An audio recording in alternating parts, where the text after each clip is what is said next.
So finally, we have the Moto Edge 30 review.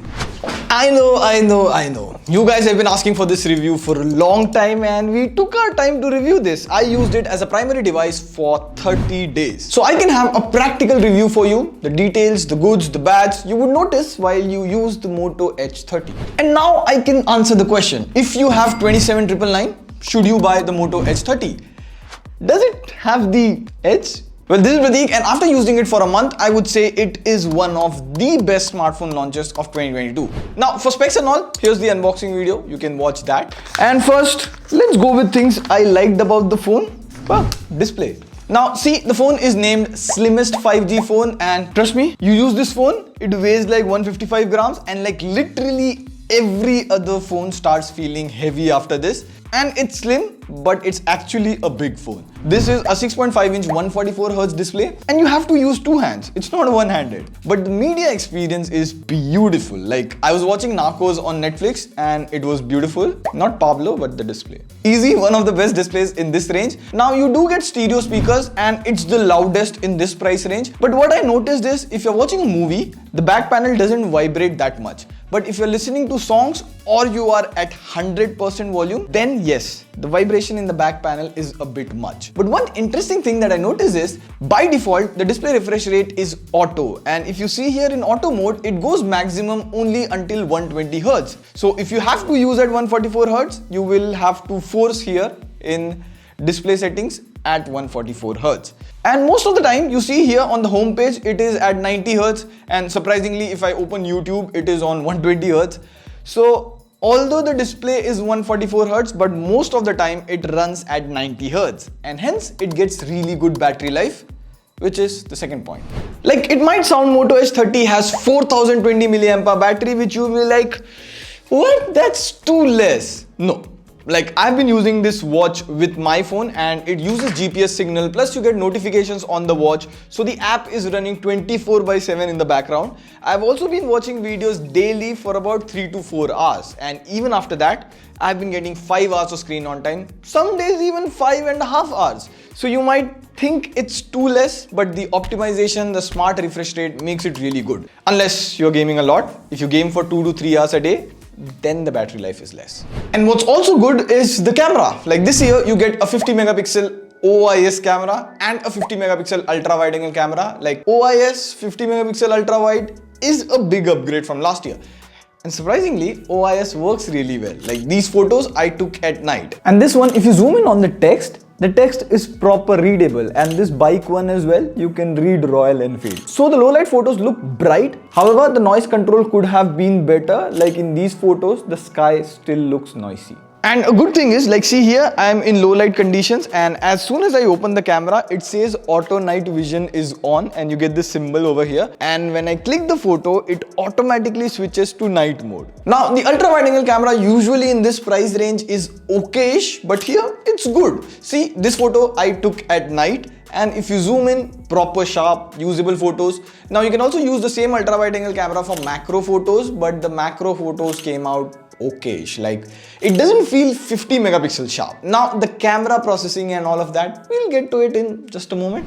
But surprisingly, I liked the performance of the device, which is the fourth thing in this phone. I mean, daily usage like Twitter, Instagram, watching TechVisor Reels, YouTube, and all of that. You can see the phone is smooth and fluid.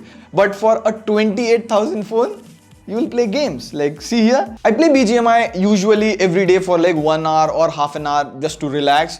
And you see in the FPS counter as well, it stays mostly at 58, 57. Like, for casual gaming like me, I had zero issues. And Moto Edge 30 has Snapdragon 778G Plus, which is an upgrade to Snapdragon 778G, and it's already a stable processor. Also, one thing I've noticed, suddenly Twitter app on Android has started performing really bad. Like, see this? I've always had this glitch whenever I do this. Or even when I browse through the feed, there's stutters. So, Elon sir, in case you are buying Twitter, please have a look at this. Pretty please. And you guys have a look at this software. Like, this is Pixel 6 and this is Moto Edge 30. It's so close to Google's Android 12. Now, I won't bore you with all the stock Android, you get zero ads, no bloatware.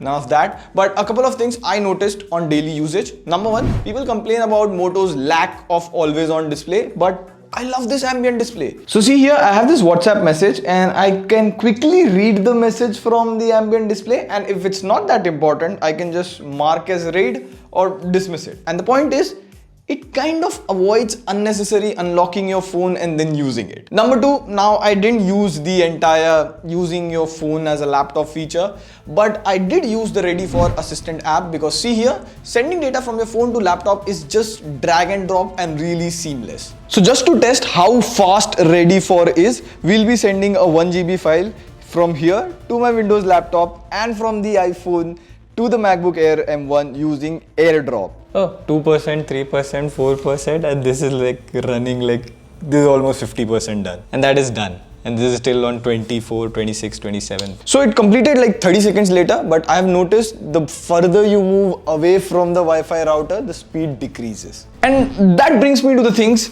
I felt it could be better on this phone. Like number one, camera processing and features. Now, one thing I always noticed, like lately we are working on a very big project for TechVisor. Fingers crossed, wish us all the best. But see, I'm on this mark over here, and if I start video recording right now, this mark should be there in the video. But now if you see in the video, the mark is not visible. So the thing is, it starts the video recording a bit late after you hit the record button, and there is like 1 to 2 step delay. Now of course you can do 4K 30 FPS on the main camera, and OIS does work on the main sensor. Also you can do 4K 30 FPS on the front camera as well, which is quite rare in this price segment. Only few phones let you do that. But the camera can be a bit more consistent. Like sometimes it tends to take reddish skin tone in photos, very rare, and most of the times in portrait photos. Another small thing I noticed this, like whenever I'm playing a song, I pause the song and then I put the phone in my pocket and move or walk a bit. The song starts playing. And at times it's embarrassing when the music starts playing in public. And no, I don't listen to Kacha Badam, don't worry. But ideally, smartphones have pocket mode. So when your phone is covered like this, you shouldn't be able to operate your phone, right? It shouldn't unlock. On the other hand, if you see the Samsung phone, I'm covering it with my hand and the phone doesn't operate or doesn't even unlock. So Motorola can maybe push an update and push pocket mode. Now in my 30 days usage, I had a solid network. You get 13 bands of 5G, 4G plus works really well. I had no problems while calling, the call quality is good. You get compass, NFC, all the important sensors. And most importantly, Moto H30 is actually an upgrade over Moto Edge 20. So very few brands go back to the table and improve their smartphones.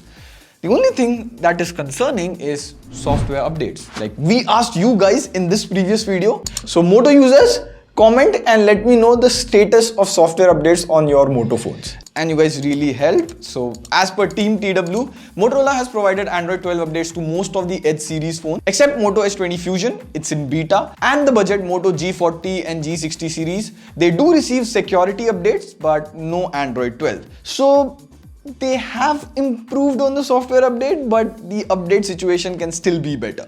So of course, if software experience is like your topmost priority, I would straight up recommend the Moto H30 at 27,999. It's a really good phone. In fact, overall, if you need a balanced phone with a good display, good build, decent camera and medium battery usage, I would say the Moto H30 is the way to go. TechVisor recommended. But if you are a heavy gamer, iQOO Neo 6 is a good option, or watch out for the upcoming Poco F4 series. On that note, this is Prateek signing off. See ya pretty soon. Pew pew.